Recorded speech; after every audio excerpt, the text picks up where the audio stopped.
이 자리 좀 부탁드릴까요? 할렐루야. 아멘. 할렐루야. 아멘. 같은 주일인데 평소보다도 아멘에 더 많은 힘이 실리는 것 같습니다. 많은 분들이 주님께서 부활하신 그날을 기념하는 이 부활절에 함께 참석해 주셔서 함께 예배 드릴 수 있음에 너무나도 감사하고 많이 기쁩니다. 잠시 제가 기도하고 우리 하나님 먼저 우리 찬양으로 예배 올려드리도록 하겠습니다. 할렐루야. 사랑의 하나님께서 우리에게 그 사랑의 증거로 주님을 이 땅에 보내주셨고 그 사랑의 완성으로 또한 주님께서 다시 부활하셨습니다. 하나님, 세상에 그 누구도 부활이라고 하는 것을 꿈꿀 수도 없고 생각할 수도 없었던 그 역사를 주님께서 이루셨습니다. 이제는 주님을 믿고 따르는 우리들도 그 사망의 권세를 이겨서 주님과 함께 그 부활하는 날을 바라며 주 앞에 예배하는 자리에 모이게 하신 것 감사합니다. 오늘 드려지는 이 예배가 주님께서 함께 하시는 승리의 예배가 될 수 있게 하시고 또 우리의 마음을 더욱더 기쁨과 감사로 차고 넘치는 예배가 되게 하여 주시옵소서. 예수님의 이름으로 기도드렸습니다. 아멘. 우리 함께 찬양 부르도록 하겠습니다. 죄에서 자유를 얻게 하면 찬양 부르겠습니다.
우리 보좌 앞에 모였네. 함께 찬양 부르겠습니다.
같이 온 땅에 흘러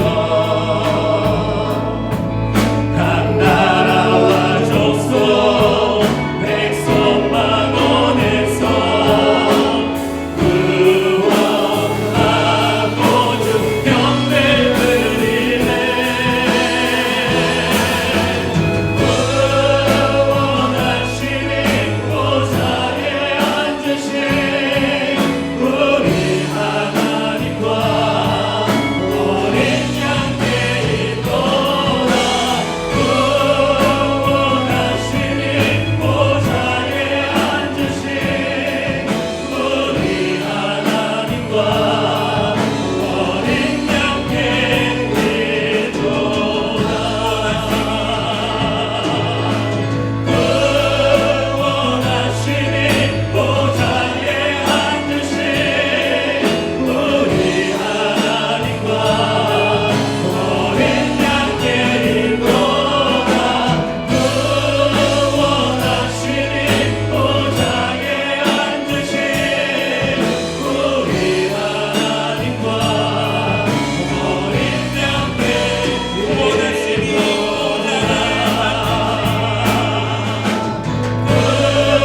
구원하시니 보좌에 앉으신 우리 하나님과 어린 양께 있도다.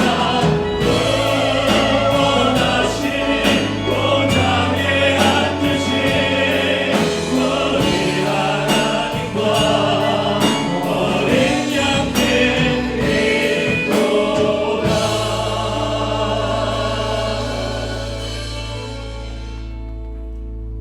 할렐루야. 오늘 온라인 예배와 또한 본당에서 함께 예배를 드리는데요. 우리 다시 한번 알려드릴 것은 간격 유지와 그리고 예배당에서도 마스크를 꼭 쓰실 수 있도록 우리 안내위원께서 빈자리로 잘 안내해 주시고요. 우리 4층에서도 이제 간격 유지와 마스크를 쓰시고 함께 하도록 하겠습니다. 우리 한번 옆에 계신 분과 인사해 보겠습니다. 우리가 악수를 못하지만 한번 입술로 이렇게 고백하겠습니다. 부활의 주님을 찬양합니다. 인사하겠습니다. 부활의 주님을 찬양합니다. 한 번 더 인사하실 때 우리 주님의 부활이 나의 부활이 됩니다. 이렇게 인사하겠습니다. 주님의 부활이 나의 부활이 됩니다. 아멘. 아멘. 감사합니다.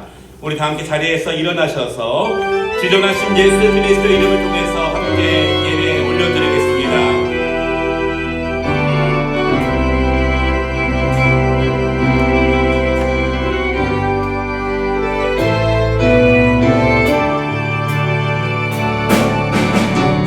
지존하신 주님 이름 앞에 모든 무릎 꿇고 난 경배해. 거룩한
성령으로 우리의 신앙을 함께 고백하겠습니다. 나는 전능하신 아버지 하나님 천지의 창조주를 믿습니다. 나는 그의 유일하신 아들 우리 주 예수 그리스도를 믿습니다. 그는 성령으로 잉태되어 동정녀 마리아에게서 나시고 본디오 빌라도에게 고난을 받아 십자가에 못 박혀 죽으시고 장사된 지 사흘 만에 죽은 자 가운데서 다시 살아나셨으며 하늘에 오르시어 전능하신 아버지 하나님 우편에 앉아 계시다가 거기로부터 살아있는 자와 죽은 자를 심판하러 오십니다. 나는 성령을 믿으며 거룩한 공교회와 성도의 교제와 죄를 용서받는 것과 몸의 부활과 영생을 믿습니다. 아멘. 부활 찬송으로 하나님께 영광 올려드리겠습니다.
교동문 133번 부활절 말씀을 함께 교독하겠습니다. 하나님께서 그를 사망의 고통에서 풀어 살리셨으니 우리 주 예수 그리스도로 말미암아 우리에게 승리를 주시는 하나님께 감사하노니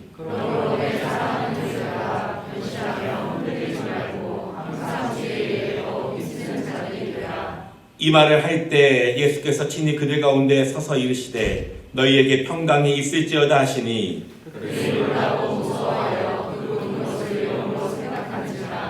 예수께서 이르시되 어찌하여 두려워하며 어찌하여 마음에 의심이 일어나느냐 내 손과 발을 보고 나인 줄 알라. 또 나를 만져보라. 영은 살과 뼈가 없으되 너희 보는 바와 같이 나는 있느니라. 그러나 내 그리스도께서 죽은 자 가운데서 다시 살아나사 잠자는 자들의 첫 열매가 되셨도다. 예수께서 이르시되 나는 부활이요 생명이니 나를 믿는 자는 죽어도 살겠고 무릇 살아서 나를 믿는 자는 영원히 죽지 아니하리니 이것을 내가 믿느냐. 이르되 주여 그러하리라. 그는 그리스도시요 살아계신 것은 하나님의 아들이신 줄 내가 믿나이다. 아멘.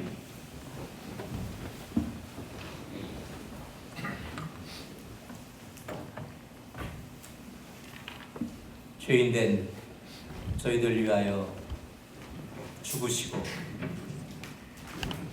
다시 살아나사 부활의 첫 열매로 저희 가운데 서신 주님의 은혜 감사드리옵나이다.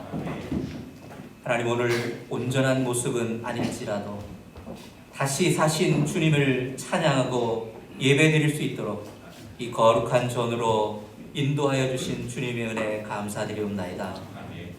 하나님 아버지, 코로나로 힘든 상황 속에서도 특별히 우리 믿는 자들의 가정과 기업들을 지켜주시고 보존하여 이 어려운 상황을 잘 이겨낼 수 있도록 인도하여 주시옵소서. 또한 고통 중에 있는 이 세상 가운데 진노 중에서라도 긍휼을 베풀어 주시사 빠른 시일 내에 수습되어질 수 있는 은혜 또한 허락하여 주시옵소서. 그저 덧없이 죽어가는 생명 없도록 주님의 도우심을 구하며 나아가옵나이다. 총선을 통해 하나님을 두려워하는 자들로 국민을 대표하게 하시고 교회를 핍박하는 세력 틈타지 못하도록 하나님 인도하여 주시옵소서.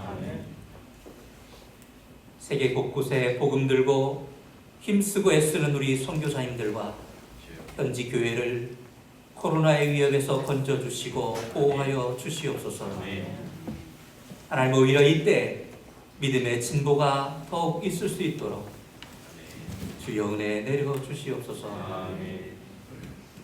아버지 저 북녘 땅에도 주님의 봄바람을 계속해서 보내어 주시고 우리들의 마음을 녹이시다 복음의 문이 활짝 열릴 수 있도록 은혜 허락하여 주시옵소서. 하나님 아버지 예배하는 이 시간 신령과 진정으로 주님을 향하게 하시고 말씀 들고 서신 목사님 위에 성령의 충만한 은혜를 베풀어 주시고 우리 모두 열린 마음으로 아멘으로 화답하게 하여 주시옵소서. 어렵고 힘들지만 세상 가운데 이 말씀 들고 당당히 살아낼 수 있는 주의 은혜를 구하옵나이다. 이 시간 함께하지 못한 우리 성도들 위해 주님의 위로를 토하여 주옵시고 연약한 육체 위에 주님의 손을 얹으사 회복되어지는 은혜 내려 주시옵소서. 하나님 아버지 이전으로 달려 나오길 사모하는 우리 아름다운 교우들과 빠른 시일 내에 아름다운 얼굴 마주보며 함께 먹고 마시며 주님 앞에 나아가기를 소망하오며 우리를 사랑하시되 끝까지 사랑하시는 우리의 작은 신음에도 응답하시는 우리 주 예수 그리스도의 이름으로 기도드리옵나이다. 아멘.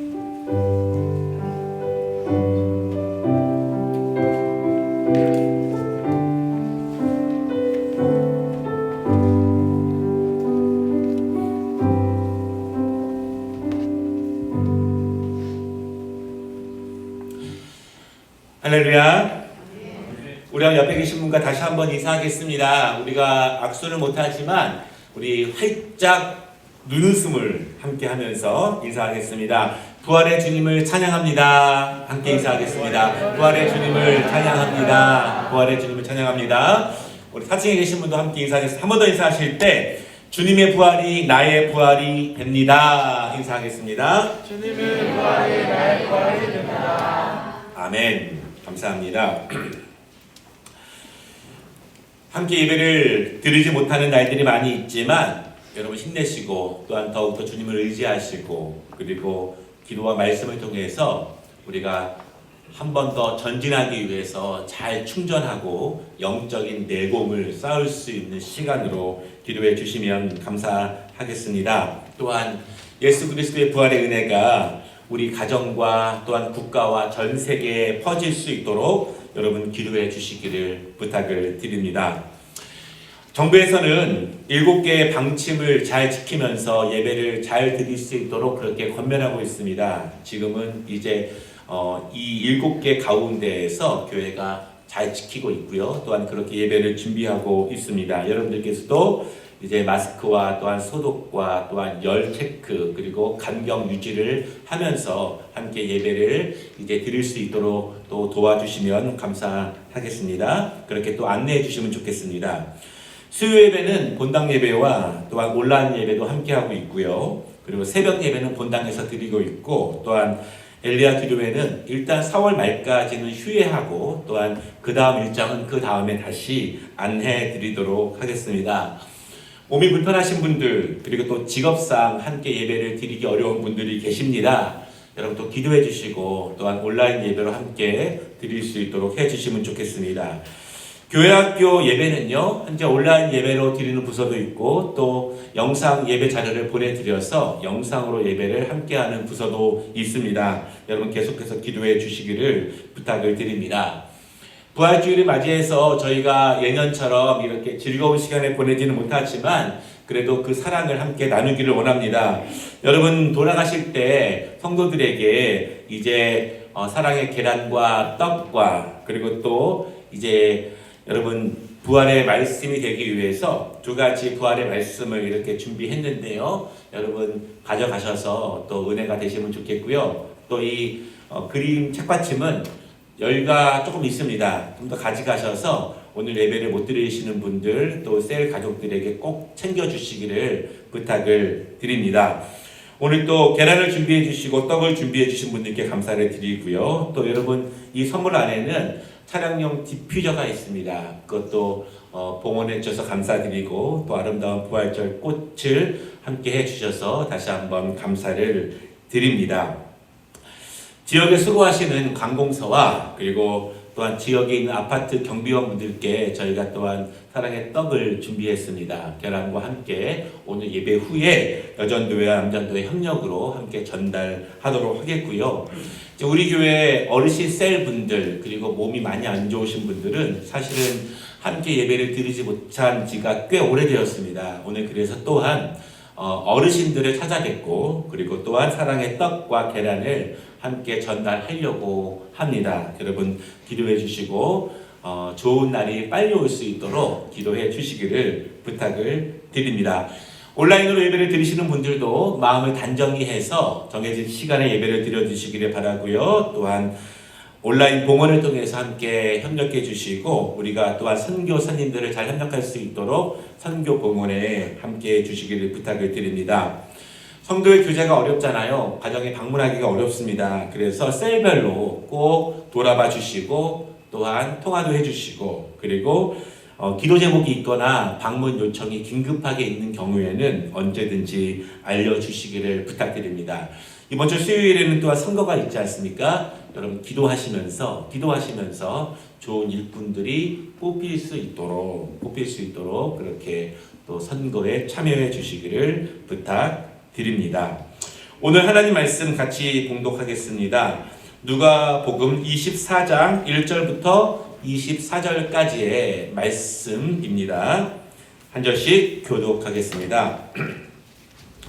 안식 후 첫날에 새벽에 이 여자들이 그 준비한 향품을 가지고 무덤에 가서 들어가니 주 예수의 시체가 보이지 아니하더라.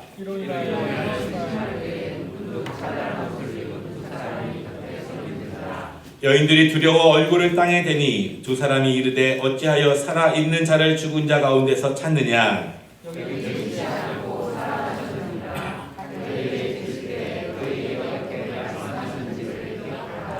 이르시기를 인자가 죄인의 손에 넘겨져 십자가에 못 박히고 제3일에 다시 살아나야 하리라 하셨느니라 한데 무덤에서 돌아가 이 모든 것을 11사도와 다른 모든 이에게 알리니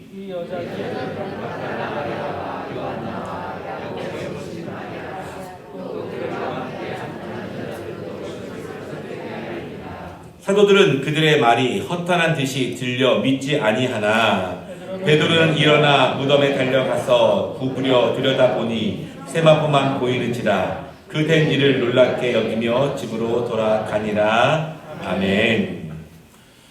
오늘 찬양을 준비했는데요. 우리 서인영 집사님 또한 임세연 자매의 찬양으로 함께 하나님께 영광 올려드리겠습니다.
한번 두 분께 격려와 하나님께 영광의 박수 올려드리겠습니다.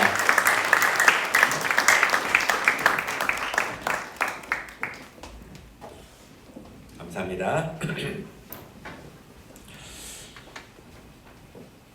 오늘은 2020년 부활주의를 맞이해서 절대 믿어지지 않지만 믿어야만 하는 사실, 이런 제목으로 함께 은혜를 나누고자 합니다.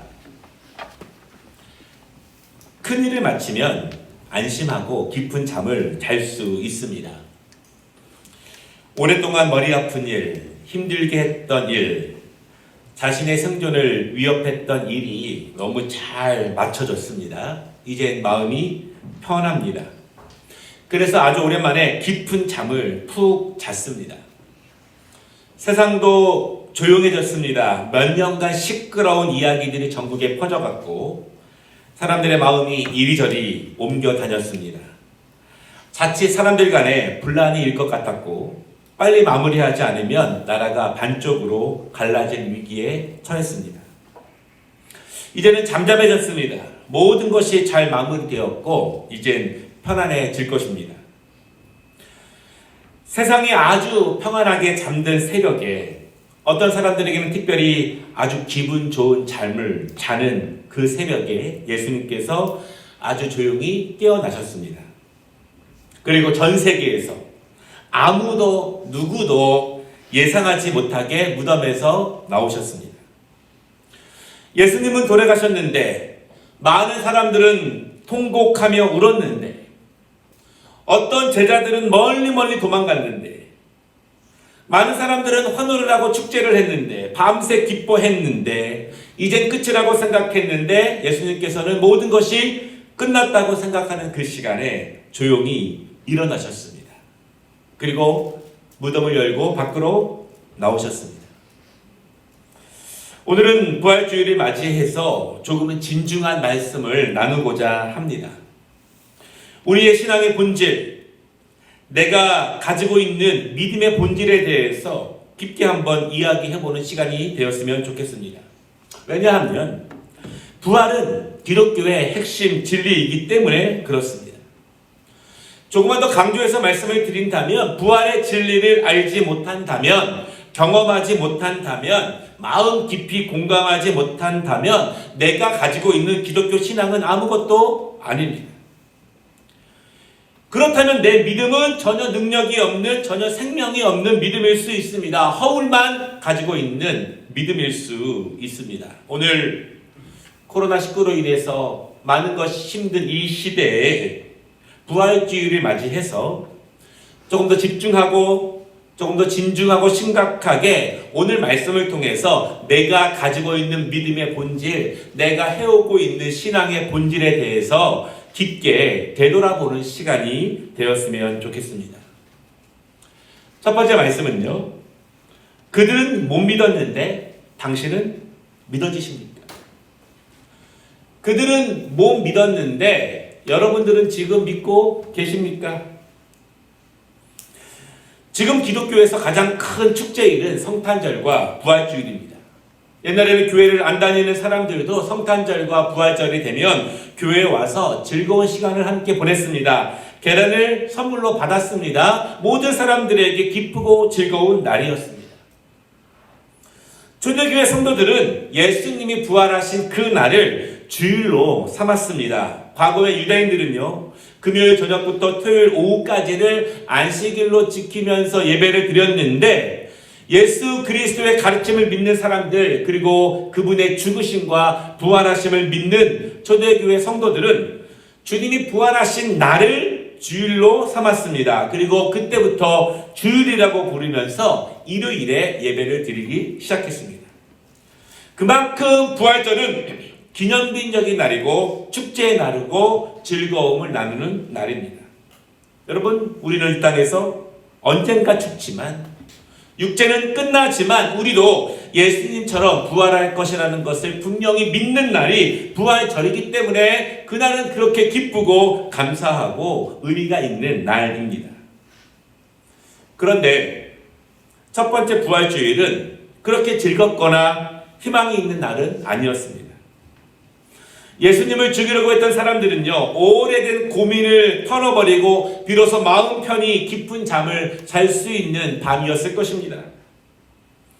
그러나 예수님을 따르던 사람들은요, 혹시라도 예수님처럼 로마 군인에게 잡혀서 고난을 당하지 않기 위해서 멀리 도망갔던 밤입니다. 아니면 어떤 사람들은 십자가에 달리시는 예수님을 보고 통곡을 하며 밤새 울며 지새우던 밤이 바로 이 밤입니다.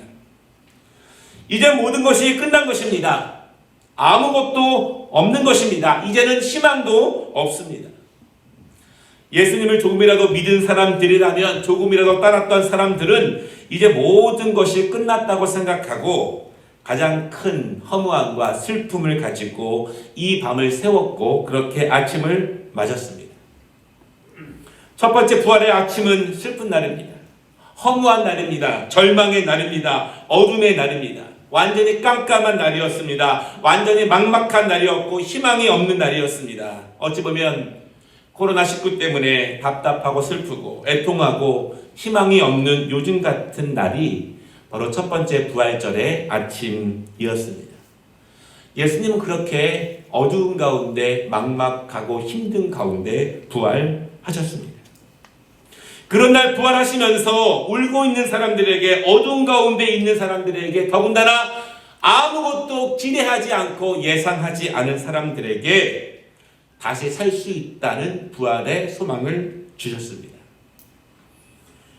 오늘 코로나19로 인해서 많은 어려움을 경험하는 우리 아름다운 교회 성도들에게, 그리고 코로나가 아니더라도 육신의 질병 때문에, 가정의 어려움 때문에 삶의 고단함을 경험하고 있는 성도들에게 가장 어두운 날, 가장 슬픈 날 소망으로 부활하신 예수님의 은혜가 정말 간절하게 임하기를 주님의 이름으로 축원합니다. 여러분, 그런데요, 사람들의 상황이 어두우면 마음도 어두워질 수 있습니다. 사람들은 마음이 어두워지면, 슬퍼지면 믿음도 어두워집니다. 사실 거의 대부분의 그리스도인들이 그렇습니다. 사람들이 연약하기 때문에 좋은 날, 잘 될 때, 평안할 때, 마음이 밝을 때에는요, 우리의 신앙도 밝아지고 믿음도 밝아집니다. 예배가 적극적이 되고 기도가 뜨거워지고 봉사도 기쁨으로 감당합니다. 그러나 상황이 어려워지면, 뜻대로 되지 않는 것들이 많으면, 걱정과 염려가 많아지면 하나님의 말씀이 좀 덜 믿어집니다.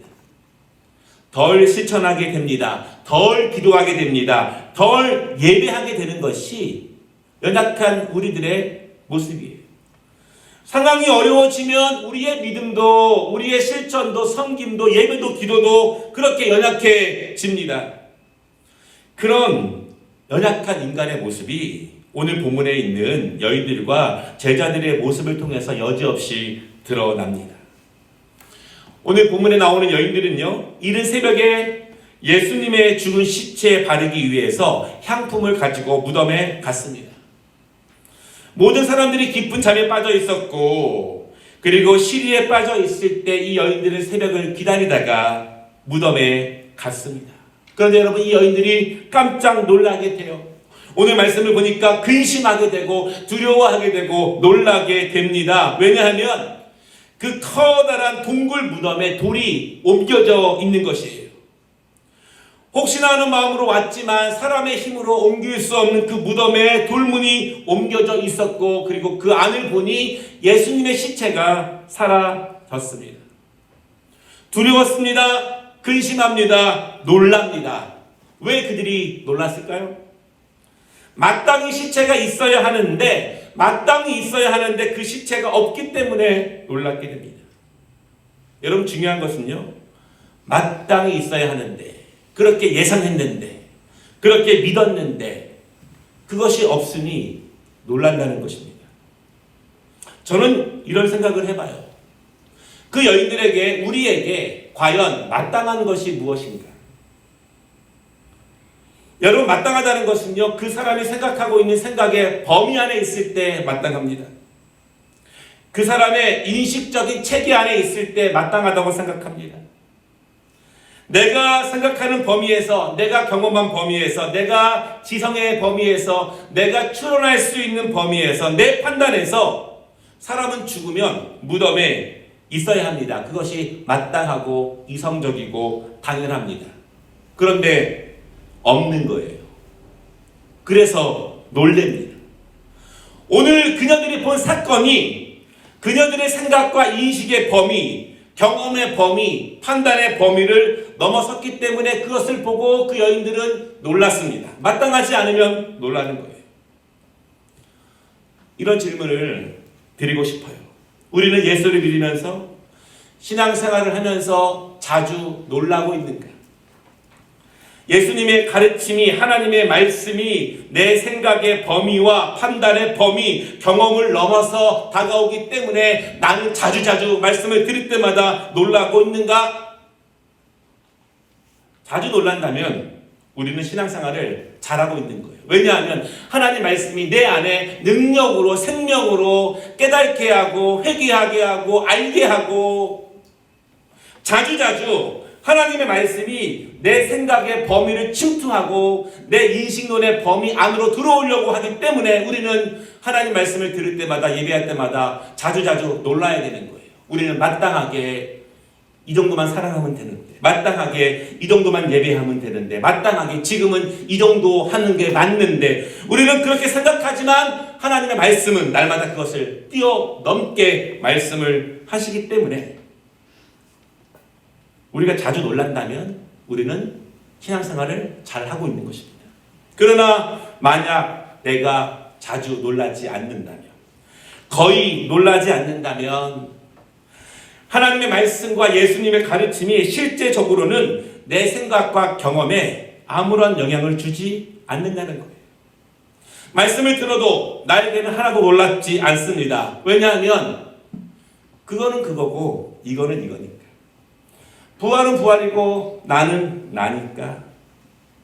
말씀은 말씀이고 난 이렇게 살 거니까. 하나님의 뜻은 저거지만 나는 오늘도 이렇게 살 거고 내일도 저렇게 살 거기 때문에 이것과 이것이 다르고 저것과 나와 아무런 관계가 없을 때 하나님 말씀을 들어도 전혀 놀랍지 않습니다. 놀라면 회개합니다. 놀라면 깨달아집니다. 놀라면 깨우쳐집니다. 놀라면 우리의 생각의 범위와 판단의 범위와 순종의 범위들이 날마다 넓어질 수밖에 없어요. 놀라면 예배가 새로워집니다. 놀라면 기도가 더욱더 뜨거워질 수밖에 없어요. 그러나 우리들은 늘 만약에 놀라지 않는다면 그것은 그거고 그냥 나는 나고 말씀은 말씀이고 내가 생각하고 행동하고 거니는 범위는 그냥 그것이 됩니다. 나는 예배하면서, 나는 기도하면서, 나는 말씀 생활을 하면서 나는 날마다 자주 놀라고 있는가? 하나님의 말씀이 나를 늘 놀라게 하고 새롭게 하고 힘있게 하고 번성하게 하고 반성하게 하고 회개하게 하고 나를 깨우치게 하고 있는가? 늘 내 생각의 범위를 넓히고 있는가? 오늘은 부활주의를 맞이해서 오늘 본문에 있는 그 여인들과 제자들의 모습을 통해서 하나님의 말씀에 대한 평소의 나의 반응을 보다 진솔하게 되돌아보는 시간이 되었으면 좋겠습니다. 그 인간의 연약함은 오늘 제자들의 모습을 통해서도 나타납니다.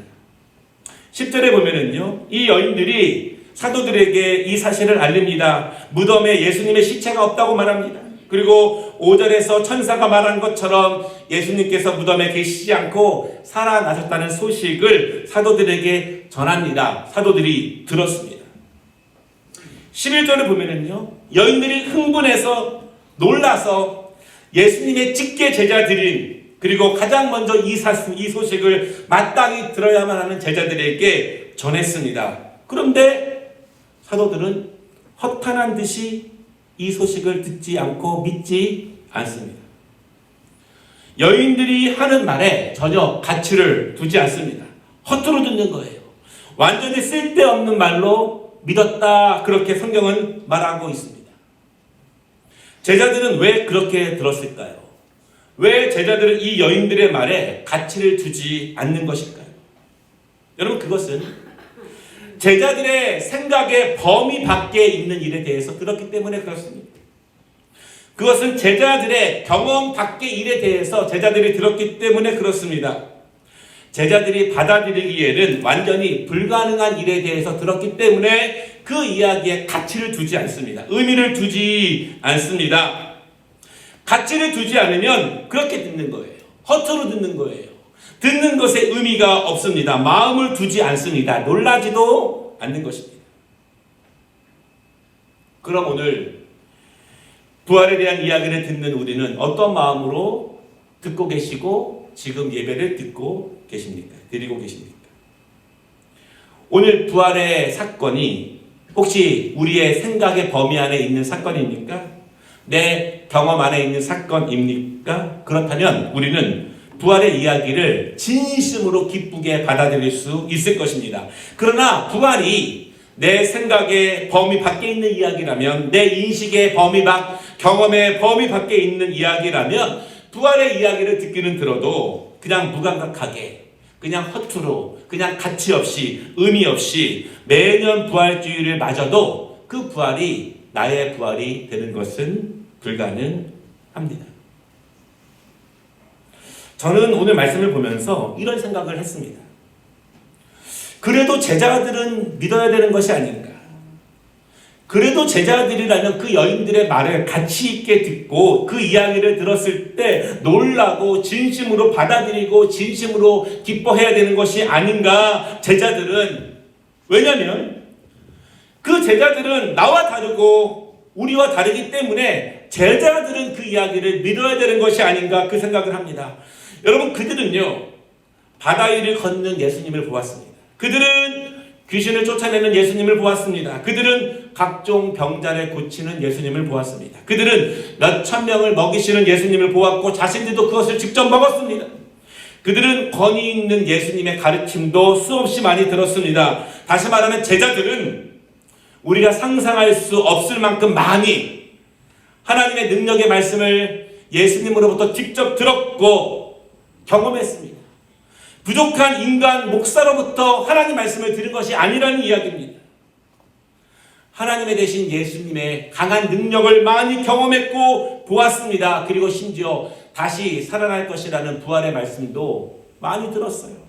그런데 여인의 말을 믿지 않는 것입니다. 예수님이 다시 살아났다는 말씀을 믿지 않는 거예요. 무덤 속에 안 계시다는 말을 믿지 않습니다. 부활하심을 전하는 이 여인들의 말을 가치 없게 두고 허투루 들었습니다. 제자들이.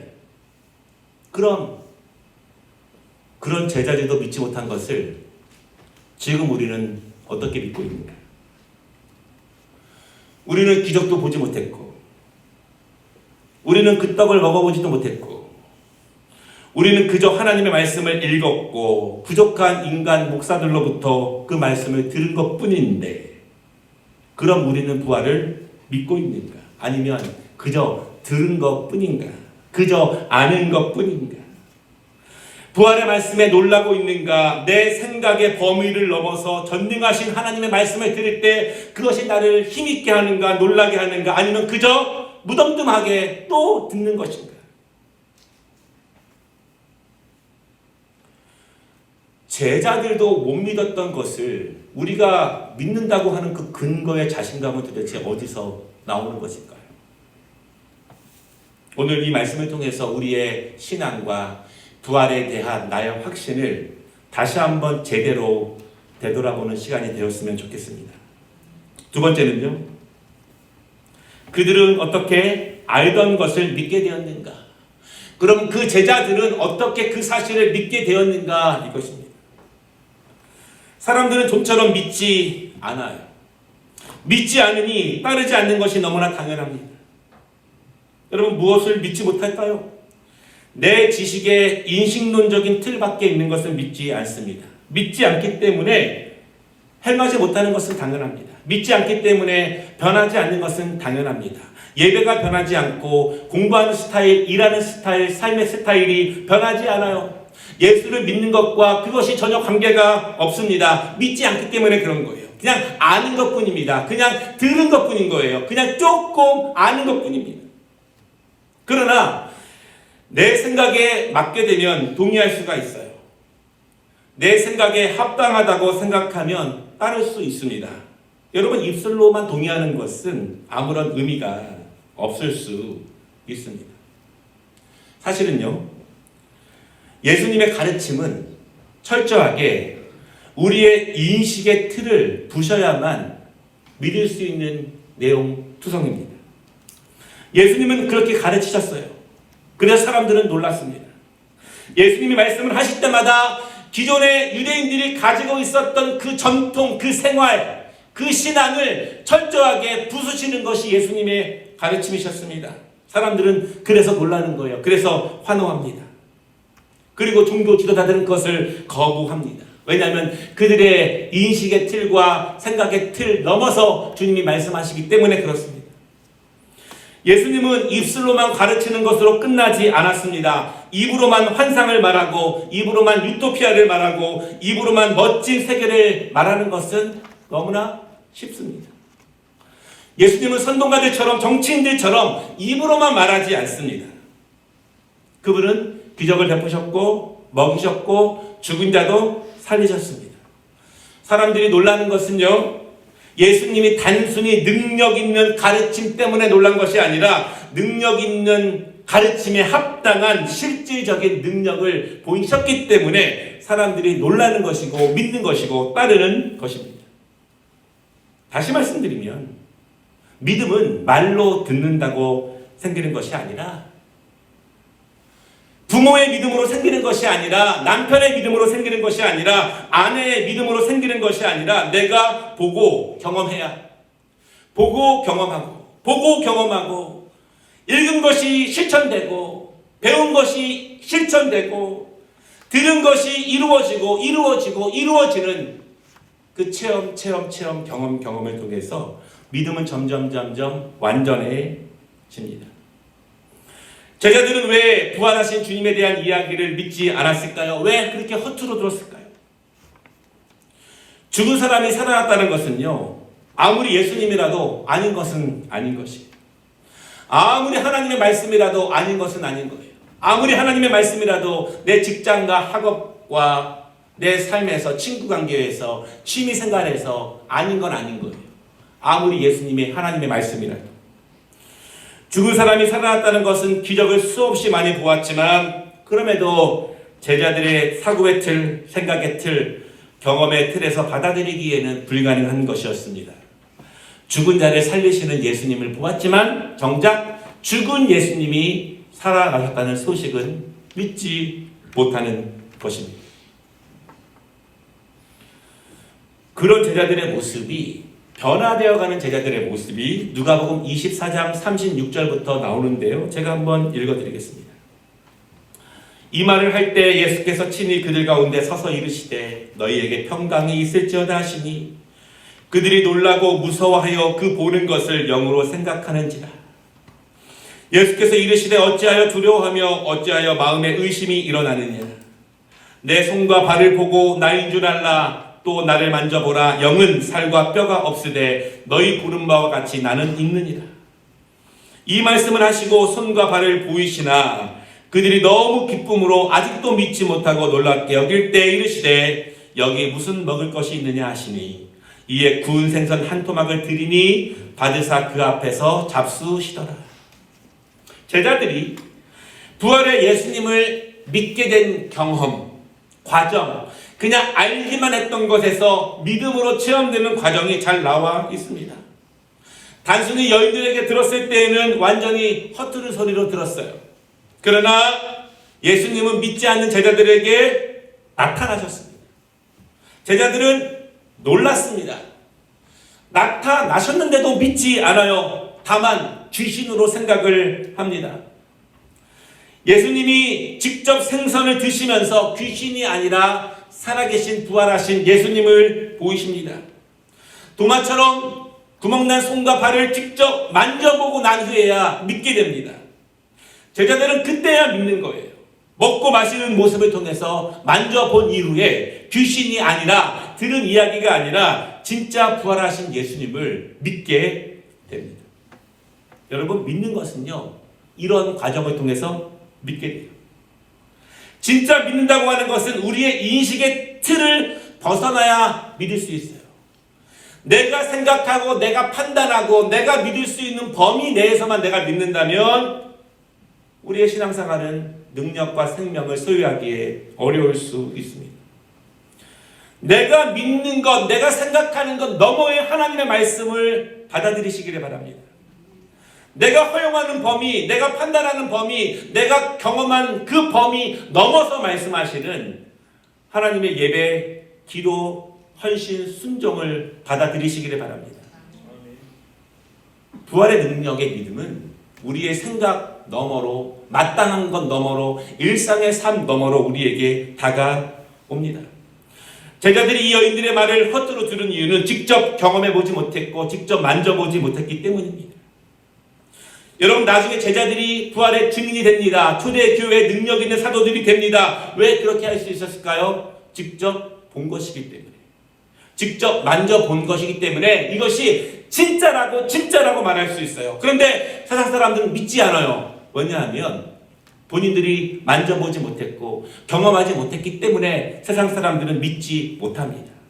세상 사람들이 가지고 있는 인식의 틀은 여전히 듣지 못했고 경험하지 못했고 만져보지 못한 틀이지만 우리는 직접 경험했기 때문에 만져보았기 때문에 주님의 부활의 증인이 될 수 있는 것입니다. 어떻게 우리가 부활의 주님을 만날 수 있을까요? 어떻게 부활의 그 말씀이 내 말씀이 될 수 있을까요? 바울은 부활하신 예수님을 직접 만났습니다. 직접 들은 것이 아니고 건너 들은 것이 아니고 직접 들었고 직접 경험한 것입니다. 여러분, 그래서 바울처럼 초대교회 그리스도인들은 부활하신 주님을 직접 만났기에 주님을 증언할 수 있는 강한 용사, 강한 증인이 될 수 있었습니다. 2020년 부활주일입니다.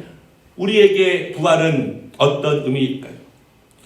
우리는 예수님의 기적을 보지도 못했는데, 직접 가르침을 듣지도 못했는데, 직접 손과 발을 만져보지도 못했는데 어떻게 우리는 믿을 수 있을까요? 다시 말씀드리지만 부활은 귀로 들었다고 믿어지는 것이 아니라 설교를 많이 듣고 신앙생활을 오래 했고 모태신앙이라고 해서 믿어지는 것이 아니라 부활의 주님을 직접 만나야 경험되어지는 것인데, 믿어지지 않는 것이, 경험되어지지 않은 것이 어떻게 우리에게 능력이 되며 그 부활이 어떻게 나의 부활이 되겠습니까? 진짜 믿음은, 진짜 부활은 부활하신 주님을 경험해 보아야 합니다. 만나 보아야 합니다. 듣는 것으로 충분하지 않습니다. 읽는 것으로 충분하지 않습니다. 경험해야 믿게 되고, 경험하면 확실한 증인이 될 수 있고, 경험하면 놀라게 되고, 놀라면 나의 삶이 부활의 증인의 삶으로 살 수 있습니다.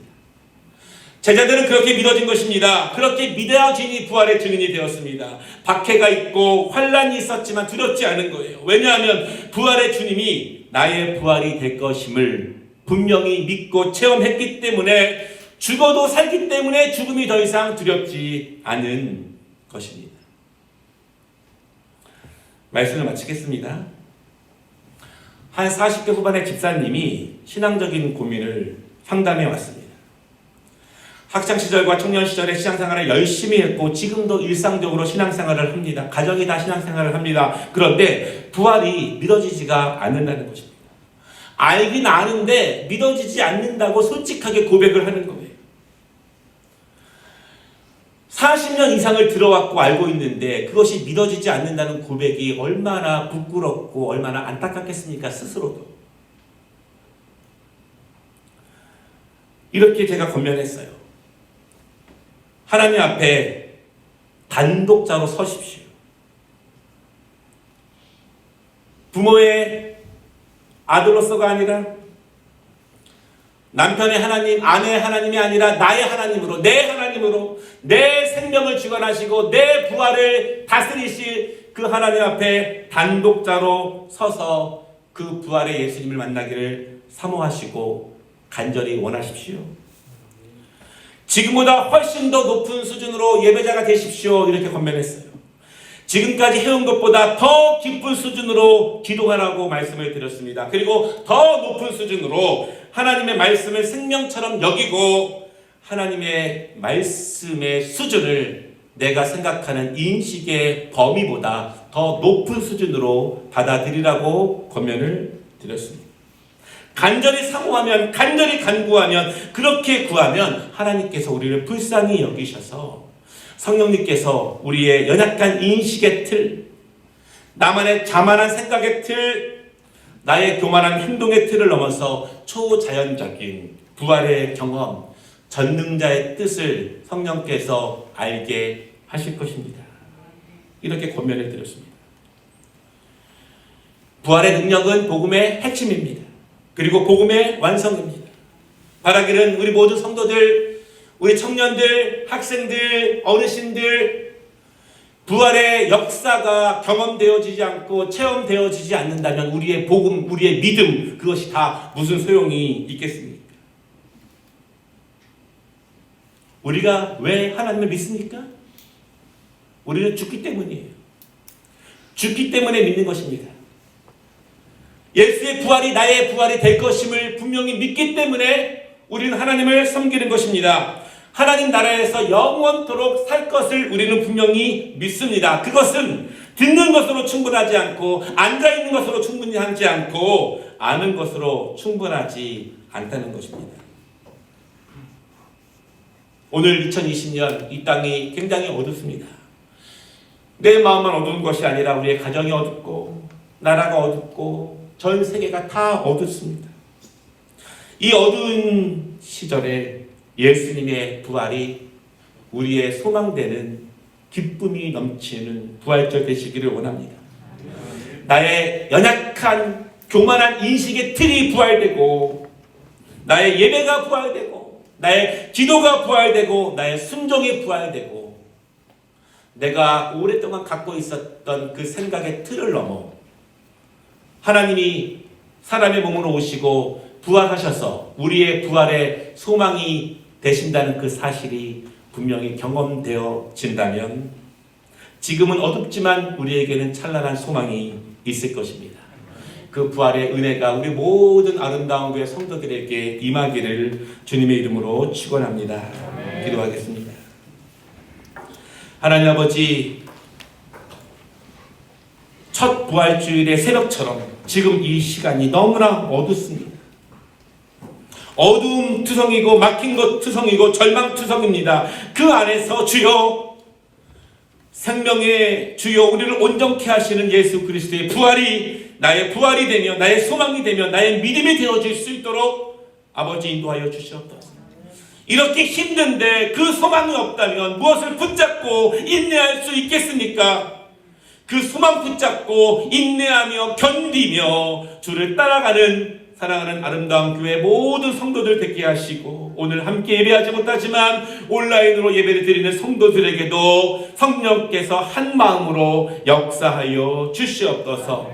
예수님의 이름으로 축복하며 기도 올리옵나이다. 아멘. 우리 함께 준비하신 동원 하나님께 올려드리도록 하겠습니다.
아버지, 2020년 부활절 이 땅의 모든 어두움들이 빛으로 소망으로 변화되길 원합니다.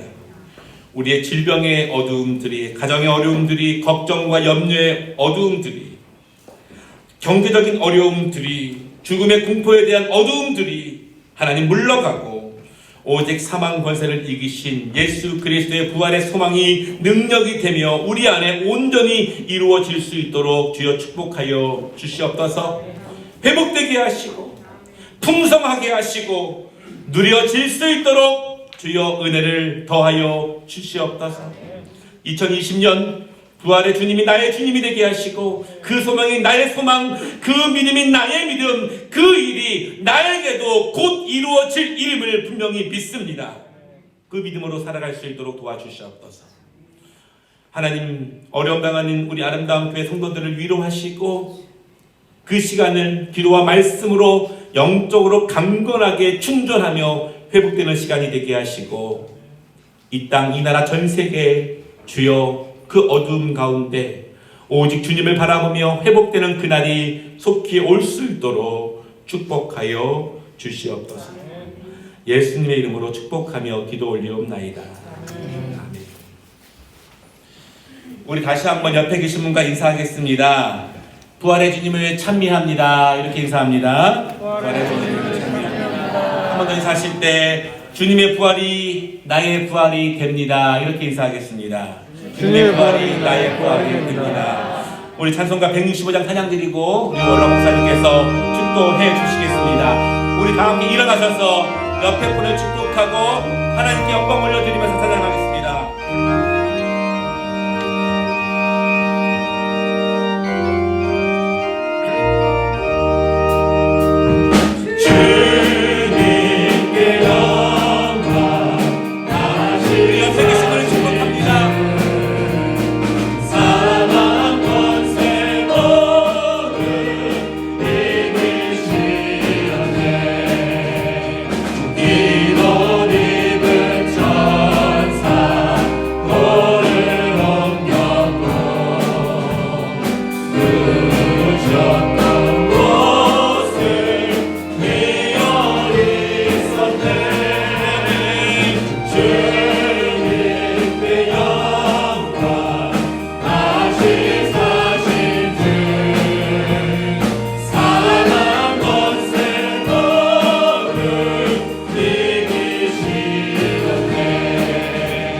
이제는 하늘과 땅, 사망의 권세를 이기시고 생명의 부활을 승천하신 우리 주 예수 그리스도의 은혜와 만왕의 왕을 이 땅 위에 인류를 위하여 내어주신 하나님 아버지의 극진하신 사랑하심과 어려움은 어려울수록 성령님 불감과 불감으로 더욱더 지켜주시는 성령님 내주 역사 인도 교통 충만하심이 아름다운 당회와 모든 생명들 머리 위에와 이 어려움을 당하여서 나오지 못하는 주의 성전을 사모하며 그리워하는 흩어져 있는 모든 성도들 머리 위에와 어둠이 물러가고